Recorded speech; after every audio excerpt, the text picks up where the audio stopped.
오늘은 이제 황사령의 맥스 사건이라는 것부터 하겠습니다. 우리가 지난번에 여러 가지 성리학의 교도성이라든지 이런 것들에 대해서 얘기를 했었어요. 자, 황사령의 맥스 사건이라는 게 1801년에 이제 나오는데, 천주교에 대한 가장 큰 그 박해가 조선 후기의 정파 분쟁, 이런 거에서 기인한다고 얘기를 했었죠. 그래서 정치권의 변동과 깊이 관련이 있는데, 정조가 즉위하는 동안에 천주교와 관련있는 그 양반들 안에서 파벌이 있었다 그랬어요. 그게 남인 시파를 옹호하는 그 최재공이라고 하는 사람이 말하자면 권력의 핵심에 있었기 때문에 큰 박해가 없었지만, 그 최재공이 죽고 나서 이제 박해가 새로운 세력이 들어오니까 그 새로운 세력에 의해서 기존 세력들이 박해를 받겠죠. 그래서 지금 정조가 승하하면서 더욱 사태가 급변하게 되는데, 순조가 즉위할 때 나이가 11살에 불과했다. 그래서 순조의 동정호 그리고 영조의 계비였었던 정순왕후 김씨가 수령청정을 하게 되었다. 그것을 계기로 해서 벽파가 정조 때 남인시파를 눌려서 정치적으로 배제당했던 그런 한을 만회하게 되었다라는 얘기를 했었습니다.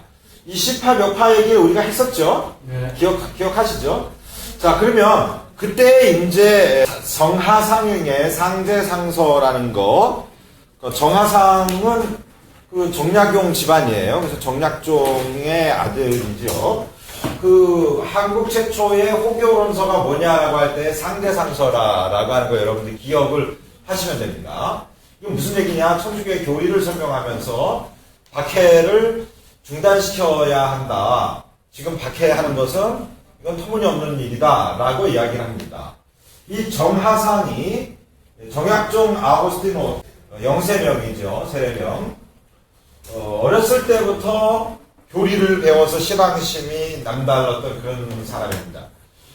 근데 신유박해 때 부친이었던 정약종과 친형이었던 정철상이 순교를 하게 됩니다. 그때 나이가 자기가 7살이었는데, 이 정하상은 누이 동생이었던 정혜와 어머니를 모시고 경기도 양주에 큰 집으로 이사를 가게 되죠.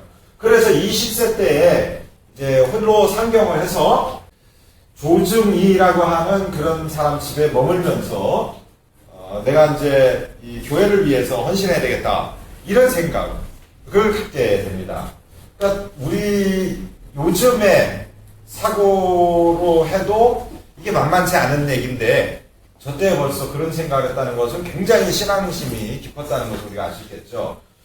그래서 교리와 학문을 철저히 공부하기 위해서 이 한양에서 함경도까지 가요. 그래서 함경도에 있었던 조동섬이라는 사람을 찾아가서 거기서 말하자면 개인 교습을 받는 거죠. 신학을. 그리고 1801년 신유박해 이후에 사람들이 막 뿔뿔이 이제 숨고 흩어져 있을 때 그 사람들을 신앙을 보다주고, 그러면서 성직자 영립을 위해서 중국에 9번이나 갔다 옵니다. 경에. 그리고 그 변문 그 근처까지 약 3회를 왕복을 했다 그래요. 굉장히 많이 갔다 온 거죠. 그리고 1823년부터 실제적인 국내의 교회 지도자로 그렇게 활동을 하게 됩니다. 청원서를 국경 주교를 통해서 교황청에 보내기도 하고요. 결국은 천주교 조선교구의 설립에 있어서 최고로 큰 역할을 한 것이죠. 이분이 1831년 9월 9일자로 그리고리오 16세에 의해서 조선교구가 결국은 설정되게 되는 거죠. 그래서 성직자 영입을 위해서 노력하여서 유방죄 신부와 샤스탕 신부를 비밀리에 이제 조선 교구가 형성이 되니까 신부가 있어야죠. 오시게 되고 1837년에 제2대 교구장인 앵베르 주교가 오게 됩니다. 근데 이분들 다 이후에 박해 때 다 이제 순교하시게 되죠.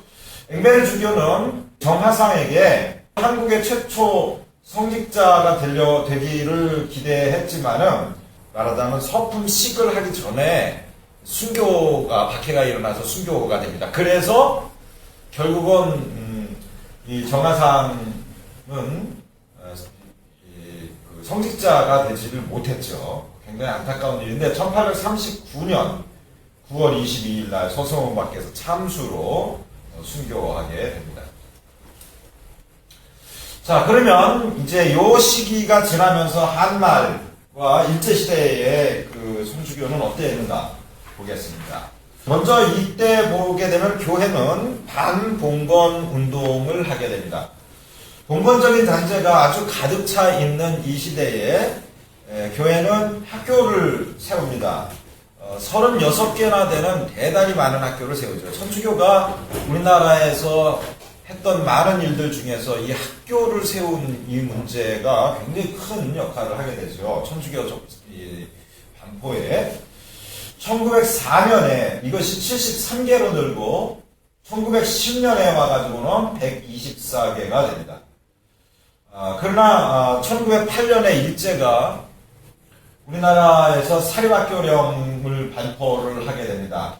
그러면서 학교들을 다 통폐합하고 없애버리면서 민족교육을 못하게 하죠. 그래서 46개 학교로 줄어들어 버리게 되죠. 그리고 경술국치가 있었던 1910년 이후에는 몇 개의 학교만 남고 동성학교, 개성여학교 이렇게 몇 개만 남고 다 사라지게 됩니다. 그리고 경향신문 이런 것도 천주교에서 발간하면서 애국개모운동을 하는 그런 아주 중요한 역할을 하게 되죠. 그리고 두 번째로는 반침략운동 혹은 반외세운동을 하죠.